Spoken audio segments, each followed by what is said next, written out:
Demain soir, le premier finaliste de Ligue des Champions 2025 sera connu, l'Inter ou le Barça. 3 buts partout à l'aller. On parle de l'Inter avec toi, Yoann, dans un instant, mais d'abord le FC Barcelone, Fredo. Petite victoire, hein, mais ô combien précieuse. Ah oui. C'était face à Valladolid. Qui est dernier, qui est déjà en deuxième division. Mais oui, mais il y avait eu 9 changements. Mais c'est normal. Enfin, tu es entre deux matchs de demi-finale de Ligue des Champions. C'est normal que tu fasses tourner chez le dernier qui est déjà dehors. Donc là, il y a eu quelques petites inquiétudes en se disant finalement l'équipe B du Barça est pas forcément exceptionnelle. Tu vois, l'équipe première, elle est phénoménale, avec beaucoup de possibilités de changement. Mais voilà, on a été très déçus, par exemple, par Ansu Fati. Bon, lui, tu vois, vous vous souvenez quand on disait le génie, tout ça, sa blessure, c'est plus du tout le même joueur. Ça a été très compliqué pour lui. L'important, c'était de gagner. Ils ont gagné. Alors après, Flick a fait les changements qu'il fallait en faisant rentrer Lamine Yamal, en faisant rentrer Dani Olmo, en faisant rentrer Rafinha. Voilà. Mais le problème, c'est qu'il a été obligé de les faire rentrer. Heureusement, ils ne se sont pas blessés. Voilà, mais ils ont pu se reposer un tout petit peu. Ils n'ont pas joué 100% des minutes. Mais voilà, il fallait gagner ce match. Ils l'ont gagné. Donc, mais les gens critiquaient. Alors, vous voyez, à la mi-temps, les gens, voilà, je voyais les commentaires en Espagne. Oui, il aurait dû mettre la bonne équipe tout de suite et puis faire des changements à la mi-temps, mettre 4-0, etc. Oui, c'est facile depuis ton sofa de dire ça aussi. Mais voilà, moi, je trouve que à partir du moment où il a gagné, il a eu raison. Tu vois ce que je veux dire? C'est tout. Faire rentrer des mecs en deuxième période pour retourner un match, finalement, quand tu as une équipe comme Valladolid qui a surtout gagné à l'envie et au physique en première période, bon, en deuxième période, tu fais rentrer tes bons joueurs, les mecs sont cuits, et puis voilà, ils ont gagné, quoi. Voilà, mais je vois pas pourquoi on critiquait Flick pour cela. Il a aussi titularisé donc Ter Stegen pour son retour. Ouais. Chesney sur le banc, qui sera titulaire demain soir évidemment. Oui, parce que Ter Stegen n'est pas inscrit en Ligue des Champions. C'est ça, sur la liste donnée cet hiver pour la deuxième phase de la Ligue des Champions. C'est pas forcément le meilleur management quand même, non? Je sais pas. Comment l'a vécu Chesney, ça? Alors, ce qui est un peu compliqué, c'est l'attitude de Marc-André Ter Stegen, qui est le premier capitaine de cette équipe, et qui n'a pas vraiment exercé le rôle du capitaine pendant son absence. On lui reproche d'avoir donné beaucoup d'interviews dans surtout des podcasts allemands. Mon cher Polo, tu me diras si tu es au courant. Voilà, sur pas mal de podcasts en Allemagne, où il n'arrêtait pas de mettre une certaine pression sur Chesney et sur son entraîneur en disant « je suis prêt, je suis prêt, je suis prêt, je suis prêt, je suis prêt ». Voilà, c'était même un petit peu lourd, ce qui fait que ça commençait à chauffer un peu les oreilles de Flick. Moi, je me rappelle surtout que c'était pas un pote à Messi. Ah, mais tu sais, Messi n'avait pas tant d'amis qu'on croit. Hein, mais mais voilà, après, mais Ter Stegen, tu vois... Enfin, quand tu es capitaine, tu dois faire attention. Chesney, il fait du bon boulot. Alors, en Espagne, on voit les 11 buts pris en 5 matchs par Chesney comme une certaine pression avec le souffle de Ter Stegen dans son dos pour la fin de la saison. Bon, Ter Stegen, il fait un match compliqué. Il met une belle main à la fin, mais sur le premier but, on ne peut pas dire que sa sortie soit magnifique sur le but de Valladolid. Après, ce qu'on peut se dire, c'est que Flick, moi qui me plaît vraiment beaucoup, tout de suite, il a calmé tout le monde. Après le match, il a dit, de toute façon, enfin non, mais en conférence de presse, il a dit, avant le match de l'Inter, de toute façon, bien entendu, c'est Chesney qui joue le match de Ligue des Champions, mais en plus, le Classico, c'est Chesney qui va le jouer. Ah. Bon, voilà. Comme ça, histoire j'ai l'impression qu'il a senti que c'était quand même pas très bon pour l'ambiance, que finalement on ne parle pas assez du match de l'Inter, mais qu'on parle du retour de Ter Stegen. Et puis surtout, Ter Stegen, en tout cas dans le match du peu qu'on a pu voir face à Valladolid, c'est qu'il n'a pas encore retrouvé son niveau, qui n'est quand même plus le niveau d'il y a 4-5 ans non plus. Hein. Attention, hein, c'est plus le grand Ter Stegen. Hein. Donc voilà, il y a eu quelques critiques, notamment de Santi Jiménez, qui est le chef du bureau de AS, du journal AS en Catalogne, et qui est lui pro-Barça, qui sur la Cadena Ser a été très très dur en disant c'est pas un capitaine, c'est dégueulasse ce qu'il fait dans le dos de Chesney. Voilà, mais bon. Très bonne gestion en tout cas d'Hansi Flick. Après la gestion sportive, bon déjà si on a un match la moitié aussi intéressant que la semaine dernière, on sera content parce que c'était quand même fabuleux ce qu'on a vécu. On s'attend tous à un match avec beaucoup de choses, beaucoup de rebondissements, parce que c'est avec ce qu'on a vu du 3-3 de la semaine dernière, on peut l'espérer. On a un Yamal merveilleux, ça c'est pas la peine de vous redire, tous ces joueurs sont là. Il y a le retour de Lewandowski. Dans quel état on verra? Il revient d'une blessure musculaire. A priori pas titulaire. Sur le banc. Hein. Sur le banc. Mais il est dans la liste. Ouais, dans le groupe, oui.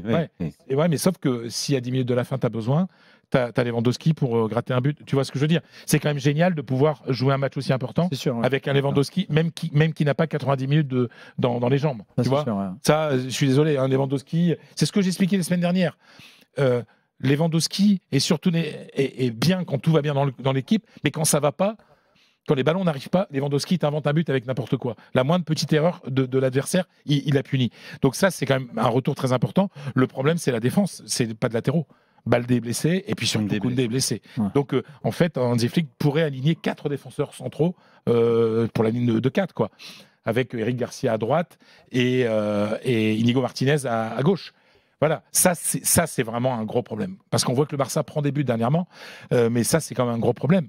Après, ça sera aux autres de faire des couvertures aussi, quoi. Donc, après tu te dis, bon, vu les joueurs que tu as sur les côtés, comme tu as Lamine Yamal et comme tu as Rafinha, si tu as des latéraux qui ne montent pas beaucoup, c'est pas forcément un drame non plus. Ah, mais tu as aussi vu Gérard Martin se faire trouer par Dumfries au match aller, et ça peut faire très mal. C'est pour ça qu'on imagine que ça sera plutôt Inigo Martinez. Ouais, mais après, même Inigo Martinez... Voilà.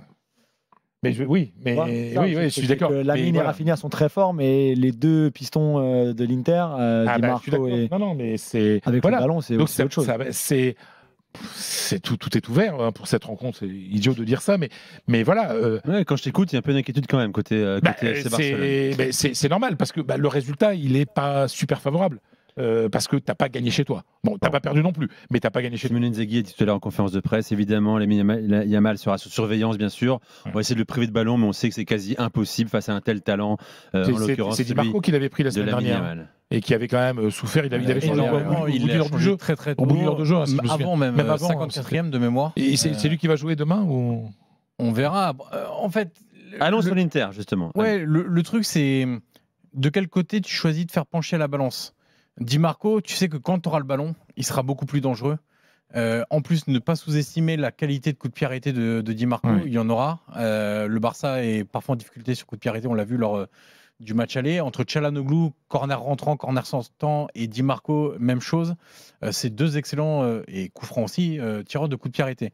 Si tu choisis de privilégier l'aspect défensif et donc tenir un peu Yamal, on va dire, le plus loin possible de ton but, Carlos Augusto a montré sur le match retour qu'il était plus prompt à le faire, notamment parce qu'il défend plus près de Yamal aussi. Ouais. Di Marco, le gros souci qu'il a défensivement, et on l'avait vu contre le Bayern avec le but de Kane notamment, c'est qu'il est toujours à 3 mètres de son adversaire. Et donc, pour un joueur comme Kane, ça lui permet de déclencher des tirs.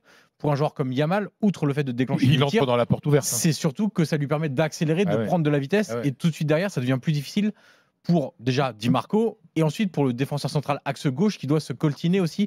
Yamal qui arrive lancé.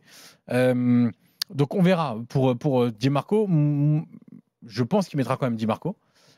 Parce que c'est un joueur au statut très important, que c'est aussi quelqu'un qui a l'Inter dans la peau, qui est très appliqué et qui peut t'amener pas mal de situations avec ballon. Qualité de centre. Qualité de centre. Et comme on l'évoquait dans l'avant-match du match aller à Barcelone, la capacité des deux de devant de combiner avant de lancer un joueur sur le côté, que ce soit le piston ou un milieu qui s'intercale. Et on l'a vu, la première action, le premier but de l'Inter, c'est déviation de Lautaro pour Thuram, qui joue en appui sur, je ne sais plus quel milieu lance ensuite Dumfries. Barella, je crois. C'est Barella qui lance Dumfries sur le côté et qui profite des 50 mètres derrière la défense du Barça. Et ça, Dumfries le fait, mais Di Marco est aussi capable de le faire. D'autant plus qu'il s'est reposé ce week-end. Lui qui n'était pas à 100%, il est rentré qu'à 20 minutes de la fin. Il a joué 20-25 minutes contre Vérone. Rythme, pépère, etc. Donc je pense qu'il jouera. Ouais. Bon, Pavard en revanche. Très beau titre en Allemagne sur Simone Inzaghi. Une reconnaissance, le grand petit frère. Ouais, pas mal. C'est le surnom notamment de Brême, le grand petit club, parce qu'ils n'ont pas les moyens des autres. Mais quand en général en Allemagne tu commences à sortir ce genre de diminutif, le grand petit frère, c'est que tu te rends compte que Simone Inzaghi, c'est pas n'importe qui, quoi. Ouais, c'est ça. La balance entre la carrière de joueur et la carrière de footballeur, entre Pippo Inzaghi et lui, même si Pippo Inzaggi réussit à faire remonter encore un club avec Pise, mais bon, il y en a un qui peut faire une deuxième finale de Ligue des Champions aussi en finalement pas tant de temps que ça à la tête d'un club puissant comme est l'Inter. Je disais Pavard, tu l'as mentionné tout à l'heure, qui ne devrait pas jouer ce match. Non, parce qu'il n'a pas fini l'entraînement aujourd'hui, qui était un peu le moment où on allait décider de, non pas même pas s'il allait être appelé, parce que ça paraissait plutôt certain, mais de s'il allait être en capacité d'être titulaire. Bah là, visiblement, ce sera même pas titulaire et peut-être même pas remplaçant, parce qu'il n'a pas fini le match, il a encore un problème à la cheville. Donc Bissek, qui pour moi est presque plus intéressant quand un ailier qui va vite de son côté. Bissek a une pointe de vitesse qui est très intéressante. Et aussi, Rafinha est quand même quelqu'un d'assez carré. Et donc, dans le duel à l'épaule, je préfère avoir Bissek que Benjamin Pavard, qui amènera d'autres choses aussi que Bissek. Profil très différent. Mais tu n'auras pas le choix, de toute façon. Ce sera Bissek et tu peux mettre Darmian en tant que troisième défenseur central. Mais là, je suis vraiment pas fan pour le coup. Bon, et Lautaro, prévu, ça va le faire pour lui, quoi. Ouais, ça va le faire. C'est très surprenant parce qu'il y avait le catastrophisme après le match aller à Barcelone où il sort en cours de match et tout le monde se dit allez, c'est mort. Premier examen, souci musculaire. Alors, c'est pas une déchirure, c'est une élongation. Tout le monde dit ouais, c'est 7 jours, quoi. Et le problème, c'est que tu avais 6 jours entre les deux matchs. Et là, il y a gros optimisme ce soir. J'écoutais la Sky, Gazzetta. Tout le monde dit qu'il sera non seulement là, mais aussi titulaire. Ah ouais. Simone Inzaghi disait en conférence de presse quelque chose d'intéressant. Si le joueur n'est pas vraiment à 100%, est-ce que le faire rentrer en cours de match a un sens ? Est-ce qu'il va être capable de t'amener une différence à ce moment-là du match ? Il veut le faire débuter peut-être. Si lui-même n'est pas à 100%, peut-être qu'il vaut mieux le faire débuter. Il n'est pas à 100%, tu l'utilises tu l'essors jusqu'au maximum, et ensuite tu fais rentrer un joueur à 100% qui lui pourra t'amener une différence physique ou un volume de course un peu différent. Oui, avec une finale. Il arrive 3 semaines après la finale. Donc éventuellement, il y a du temps pour récupérer. Ouais, alors, par contre, si ça pète, si tu passes une élévation à la déchirure, 3 semaines, ce sera peut-être pas suffisant. Bon, est-ce que tu penses que l'Inter peut faire aussi bien, voire mieux qu'au match aller ? Et surtout comment l'Inter peut faire mieux ? Vous avez surpris quand même. Non, mais ils étaient un peu déçus déjà à l'aller parce qu'ils n'avaient pas très bien joué et pourtant ils avaient fait match nul. Et aussi parce qu'ils ont mené. C'est aussi le scénario qui racontait une période de déception. Alors, Johan. faire aussi bien devant le but, ce sera compliqué. Parce que là, ils ont vraiment maximisé les opportunités qu'ils ont eues. Pour moi, faire mieux avec ballon, c'est possible. Parce qu'ils ont perdu beaucoup trop de ballons sur les sorties de balles et qu'ils sont en capacité, avec des Bastoni, des Di Marco, même un Bissek, ils sont capables de faire mieux que ça, même à Acerbi, avec Çalhanoğlu devant la défense, évidemment, avec un Barella qui peut redescendre aussi pour aider à la construction. Moi, dans l'utilisation du ballon, ils sont capables de faire 10 fois mieux. Vraiment, je les ai trouvés très en déficit, vraiment technique, en déficit de créativité, en déficit d'explosivité, de vivacité, de réflexion rapide quand ils recevaient le ballon pour mieux l'exploiter. Là-dessus, ils sont capables de faire mieux. De défendre, ils sont capables de faire mieux. Ils ont quand même pris 3 buts, donc tu peux te dire ils sont capables de faire mieux. Tout passe, enfin, pas tout, mais il y a quand même beaucoup de choses qui passent par Yamal, finalement, sur le match aller. Donc, une des clés, c'est évidemment de réussir à contenir un petit peu plus Yamal.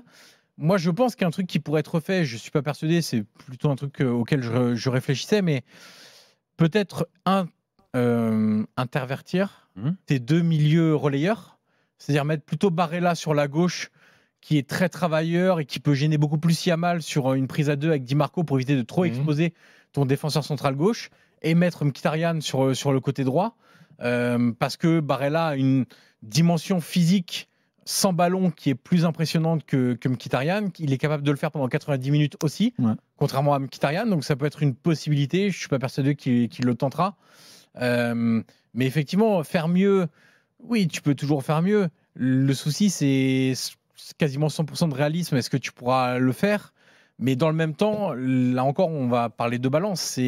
Par contre, défensivement, pour moi, tu dois faire mieux que ce que tu as fait, notamment dans la gestion Yamal, en te disant arrête de lui filer 4 mètres devant lui pour accélérer, parce que si tu lui files cet espace-là, en seconde période, ils l'ont beaucoup mieux tenu quand ils étaient beaucoup plus proches. Quand il y avait Carlos Augusto, c'était plus intéressant. Et ils ont pris la mesure de...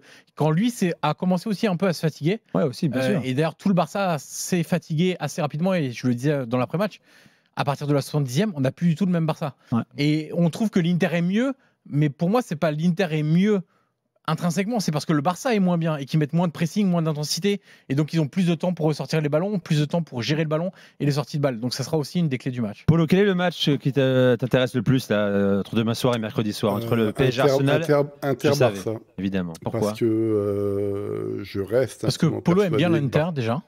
Ouais, j'ai dit que c'est eux qui allaient gagner la Ligue des Champions 2025, et c'est là. Je pense que le Barça est capable de l'emporter en Italie, à San Siro.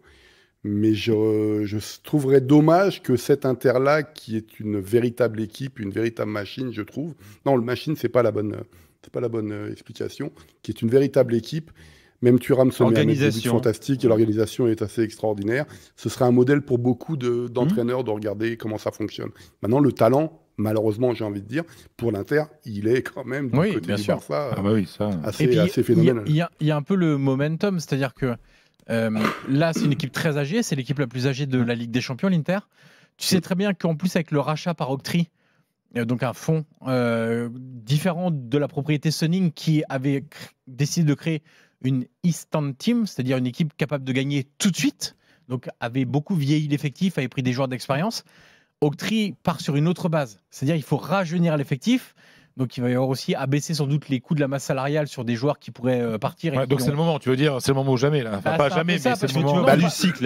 Ouais, mais ça peut être extraordinaire. Ça peut être extraordinaire par le haut si tu gagnes la Ligue des Champions et les championnats, mais ça va être terrible aussi si tu perds le championnat et la Ligue des Champions. Là, tu peux avoir une semaine dramatique, une semaine noire pour l'Inter. C'est ce qu'on disait lors des missions à Rome, c'est que l'Inter était en course sur toutes les compétitions jusqu'à la veille de l'émission à Rome. Et ils peuvent tout perdre, alors que ça aurait été le meilleur club italien sur la saison en championnat, pour moi, en termes de prestations.